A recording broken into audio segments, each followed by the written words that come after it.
Hello guys, Manisha রান্নাঘরে জানাই আপনাদেরকে আবারও একবার ওয়েলকাম।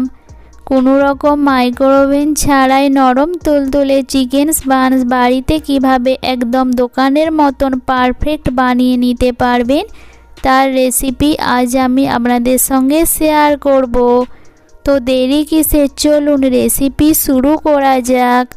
তার জন্য সবার প্রথমে একটি পাত্রে নিয়ে নেব 3 কাপ ময়দা। আমি এখানে 3 কাপ ময়দা থেকে মোট 5টা বানিয়েছিলাম। আপনারা যদি বেশি বানাতে চান তাহলে ময়দার পরিমাণটা একটু বাড়িয়ে দেবেন। এরপর এর মধ্যে অ্যাড করে দেব স্বাদ মতো লবণ ও 2 চামচ চিনি ও 2 চামচ ইস্ট ও একটা গোটা ডিম। তারপর এর মধ্যে অ্যাড করে দেব 1 চামচ সাদা তেল। প্রথমে সমস্ত উপকরণ ময়দার সঙ্গে ভালোভাবে মিক্স করে দেব।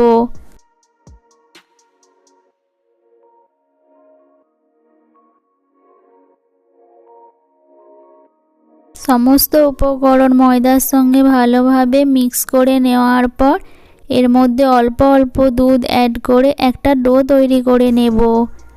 আপনারা এখানে দুধের পরিবর্তে জল দিয়েও মাখিয়ে নিতে পারেন, তবে দুধ দেওয়ার ফলে এর টেস্টটা একদম বেড়ে যাবে। দুধটা এখানে নর্মাল টেম্পারেচারে থাকা ব্যবহার করেছি। এটাকে একটু নরম করে মাখিয়ে নেওয়ার পর এর ওপরে অল্প করে সাদা তেল মাখিয়ে এটাকে ঢাকা দিয়ে সাইডে সরিয়ে রেখে দেব। ততক্ষণে এর ভেতরের পুরটা তৈরি করে নেব। তার জন্য কড়াই দিয়ে দেব 1 চামচ সাদা তেল। তেল ভালো মতো গরম হয়ে যাওয়ার পর দিয়ে দেব অল্প করে গোটা জিরে ও 1 চামচ ছোট ছোট করে কুচিয়ে নেওয়া আদা ও রসুন। তারপর দিয়ে দেব দুটো ছোট করে কুচিয়ে নেওয়া পেঁয়াজ। আর ঝালের জন্য দিয়ে দেব একটা ছোট করে কুচিয়ে নেওয়া কাঁচা লঙ্কা। আপনারা যদি বাচ্চাদের জন্য তৈরি করে থাকেন তাহলে কাঁচা লঙ্কাটা কিন্তু স্কিপ করতে পারেন।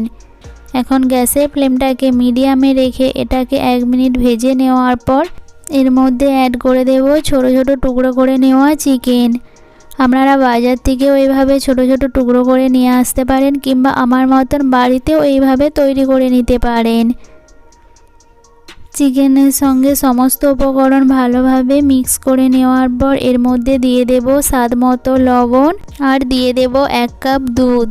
চিকেনগুলো যাতে পারফেক্টভাবে একদম কুক হয়ে যায় সেই জন্য দুধের সঙ্গে চিকেনটাকে ভালোভাবে মিক্স করে নেওয়ার পর গ্যাসের ফ্লেমটাকে একদম লোতে করে দিয়ে এটাকে 3 থেকে 4 মিনিটের জন্য ঢাকা দিয়ে রেখে দেব। 3 থেকে 4 মিনিট পর দেখুন দুধের পরিমাণটা অনেকটা কমে গেছে আর চিকেনগুলো একদম পারফেক্টভাবে কুক হয়ে গেছে। এখন এর মধ্যে কিছু গুঁড়া মশলা অ্যাড করে দেব। গুঁড়া মশলার মধ্যে দিয়ে দেব গোলমরিচের গুঁড়া ও 1/2 চামচ ধনে গুঁড়া, 1/2 চামচ গরম মশলা ও 1 চামচ ডার্ক সয়া সস, আর অল্প করে দিয়ে দেব টমেটো সস। তারপর সমস্ত মশলা ভালোভাবে চিকেনের সঙ্গে মিক্স করে দেব। আপনারা যদি ম্যাগি মশলাও পছন্দ করেন এখানে কিন্তু সেটাও অল্প করে ব্যবহার করে নিতে পারেন। সবশেষে অল্প করে কুচিয়ে নেওয়া ধনেপাতা দিয়ে এটাকে ভালোভাবে মিক্স করে নেওয়ার পর গ্যাসের ফ্লেমটাকে একদম অফ করে দিয়ে এটাকে সাইডে সরিয়ে রেখে দেব। 10 মিনিট আগে থেকে যে আমি ময়দার ডোটা মাখিয়ে রেখেছিলাম সেটাতে ইস্ট ব্যবহার করার ফলে দেখুন এখন অনেকটাই ফুলে গেছে। আপনাদের হাতে যদি সময় থাকে তাহলে আপনারা এটাকে আধ ঘন্টা থেকে 1 ঘন্টার জন্য রেস্টে রাখতে পারেন। এখন এটাকে পাথরের ওপর রেখে এইভাবে একটু চেপে চেপে মেখে নেওয়ার পর এটা থেকে আমি 5টা ভাগে ভাগ করে নিয়েছিলাম।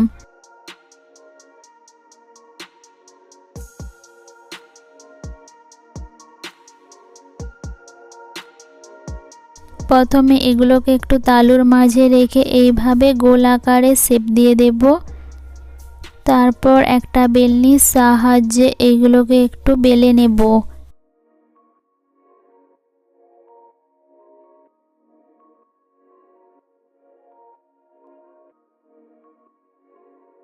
তারপর আগে থেকে যে চিকেনের পুরটাকে তৈরি করে রেখেছিলাম সেখান থেকে অল্প পরিমাণে এইভাবে মাঝে দিয়ে দেওয়ার পর ভালোভাবে মুখটাকে বন্ধ করে দেব যাতে চিকেনের পুরটা না বাইরে বেরিয়ে যায়।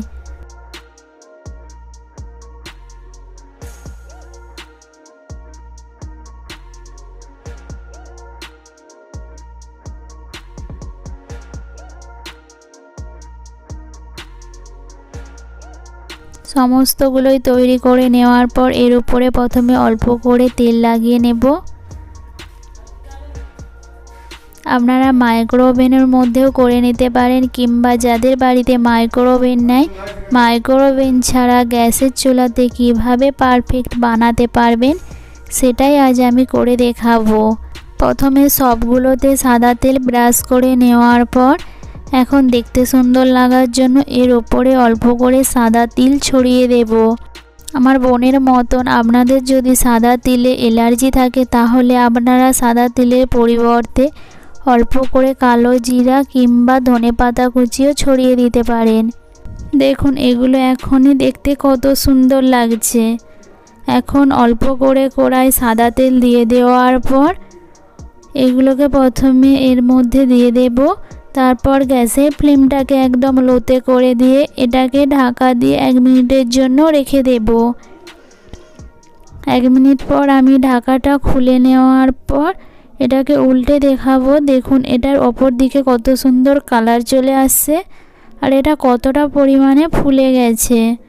যাতে অপর দিকেও এইরকম সুন্দর কালার চলে আসে তার জন্য অপর দিকটাও ঢাকা দিয়ে 1 মিনিটের জন্য লো ফ্লেমে রেখে দেব। আর দেখুন এটা এখন কতটা পরিমাণে আরও ফুলে গেছে। আর উপরে আমি অল্প করে তেল ব্রাশ করে দেব।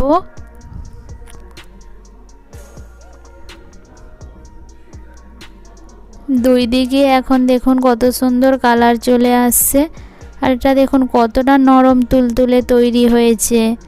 এটা সাইডগুলো যাতে একদম পারফেক্টভাবে কুক হয়ে যায় সেই জন্য এইভাবে একটু কুক করে নেব।